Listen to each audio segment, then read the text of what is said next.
ஒரு வயிற்றில் குழந்தை இருக்குல்ல, அது எவ்வளோ நாளைக்கு இருக்கும் அப்படின்னு கேட்டால் சயின்டிஃபிக்காக என்ன செய்கிறாங்க, 287 நாள்னு இப்போ அதிகமாக கண்டுபிடிச்சிருக்காங்க. 30 மாதம் சொல்லி நம்ம 10 மாதம் சொல்லிடுறோம். 300 நாள்னு ஒரு கணக்கில் சொல்லணும்னு வைங்களேன். கற்பத்தில் அதிகமாக இருக்கிற நாள் எவ்வளவு? 287 நாட்கள் அதிகபட்சம்.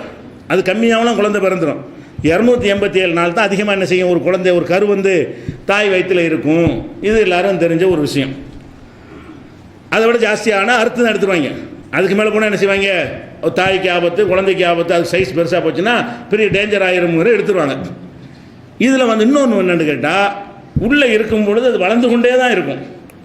குழந்தையை பொறுத்த வரைக்கும் 3 மாத கருவும் 4 மாத கருவும் ஒரே வெயிட்டில் இருக்கும் இருக்காது. 5 மாத கருவும் 6 மாத கருவுக்கு மத்தியில் பல வெயிட் அதிகமாக இருக்கும்.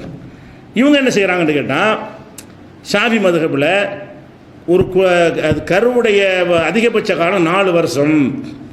ஒரு கருவுடைய அதிகபட்ச காலம் என்னது, 4 வருஷம். இதை சாதாரணமாக சொன்னால் விருதும் தெரியாது. இவங்க எங்கே இதை கொண்டாந்து ஃபிட் பண்ணுறாங்கன்னு கேட்டால், தலாக்கில் கொண்டு வர்றாங்க. தலாக்கு சட்டத்தில் ஒருத்தன் பொண்டாட்டி தலாக்கு சொல்லிட்டான்.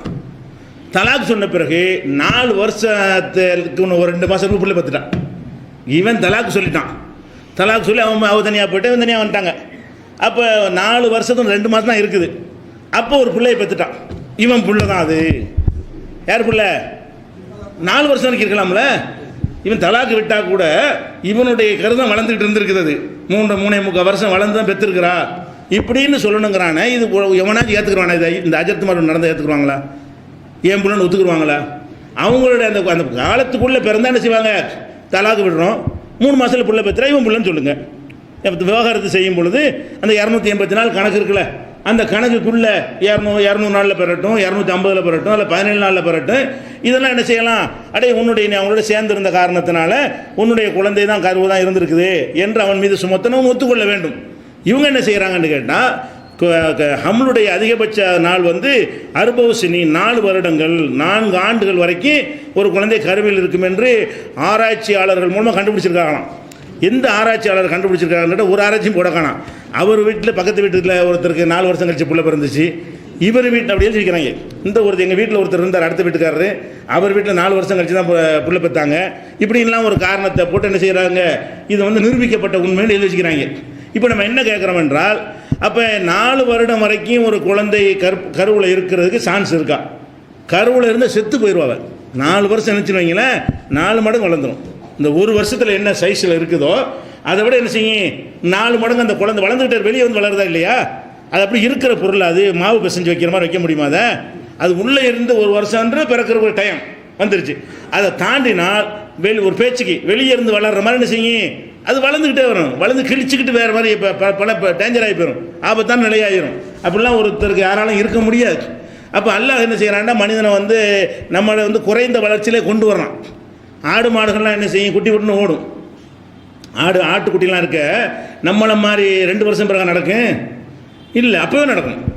ஆட்டுக்குட்டிலாம் என்ன செய்யும், இப்போ போட்ட உடனே இப்படி குச்சி போட ஆரம்பிச்சிடும். அப்போ மிருகங்கள்லாம் என்ன செய்யுதுன்னா, அது முத்தி போய் தானாக செயல்படக்கூடிய பருவத்துக்கு வந்த பிறகு அல்ல பிறக்க வைக்கிறான். மனிதனுக்கு அல்லாஹ் செஞ்ச கருணை என்னென்னு கேட்டால், என்ன தூக்கி பால்லாம் கொடுக்க தெரியாது. மிருகங்களுக்கு தூக்கி பால் கொடுக்குமா, தாய்ப்பால் கொடுக்க தெரியுமா? அதுவாக நின்று அதுவாக நடந்து அதுவாக போய் தாய்ப்பால் குடித்தா தான் அந்த குட்டிகள் வாழ முடியும் என்பதற்காக வேண்டி அதனுடைய காலத்தை வந்து அல்லாஹ் என்ன செய்கிறான், முதிர்ந்த நிலையில் வந்த பிறகு பிறக்க வைக்கிறான். மனிதனை எப்படி பிறக்க வைக்கிறான், அந்த கருவறையில் இருக்கிற வரைக்கும் எவ்வளோ தேவை அது வரைக்கும் வைத்து விட்டு, பேசவும் தெரியாது, ஆள தெரியாது, நம்ம உருட தெரியாது, காலத்துக்கு தெரியாது, கையத்துக்கு தெரியாது, சிரிக்க தெரியாது, இந்த மாதிரி ஒரு நிலையில் வைத்து படிப்படியாக அப்புறம் தவண்டுகள் நிற்கிற அளவு கொண்டு வர்றான். இந்த நிலையில் வரக்கூடாதுங்கிறதுக்கு தான் இல்லை என்ன செய்யறான், சீக்கிரமே வெளியே கொண்டு வர்றான். இதெல்லாம் மனிதனுக்கு தாங்க இயலாது, பெண்களுக்கு தாங்க இயலாது, மிருகங்களுக்கு தாங்கிக்கணும். அந்த மாதிரி கையை உதைக்கிற அளவுக்கு வளர்ந்த பிறகு கூட அதனுடைய கருவறைகள் தாங்கக்கூடிய வகையில் படைக்கப்பட்டிருக்கிறது. மனிதன் இப்படி படைக்கப்படலை என்பதற்கு அல்லாஹ் செஞ்சிருக்கிறான். இவங்க 4 வருஷங்கிறாங்க. 4 வருஷத்துக்கு விவாகரத்து பண்ணிட்டு 4 வருஷத்துக்கு பிறகு ஓம் புள்ளன்னு சொன்ன உலகத்தில் எவனாச்சும் ஒத்துக்குருவானா? ஒருத்தன் டைவர்ஸ் பண்ணிட்டான், பொன்னாடி தனியாக போயிட்டான், 4 வருஷம் கழிச்சு பிள்ளைய பெறா, ஓம் புள்ள தான் எவன் ஒத்துக்குருவான்? ஷாஃபி ஒத்துக்குருவானா, ஹனபி ஒத்துக்குருவானா, ஒரு முஸ்லீம் இல்லாத ஒத்துக்குருவானா, யாராவது ஒத்துக்குருவானா? இதை விஞ்ஞானி ஒத்துக்குருவானா? ஒரு டாக்டர் ஒத்துக்குருவாங்களா? அப்போ இந்த மாதிரியான ஒரு பைத்தியகார்த்தமான சட்டங்களை எல்லாம் என்ன செய்கிறாங்க, எழுதி வச்சுக்கிறாங்க. இது யானத்து தாலிபின்ல 4வது வால்யூமில் 49ஆம் பக்கத்தில் இருக்குது. இன்னும் சில விஷயங்கள் ஷாஃபி மதுஹப் சம்பந்தமாக இருக்கிறது. அடுத்து வேற ஒரு டாபிக் இருக்கு, ஒரு டாபிக் எடுக்கணும்ல, வஹிக்கு எதிரான விஷயங்கள், அதுகளை இன்ஷா அல்லாஹ்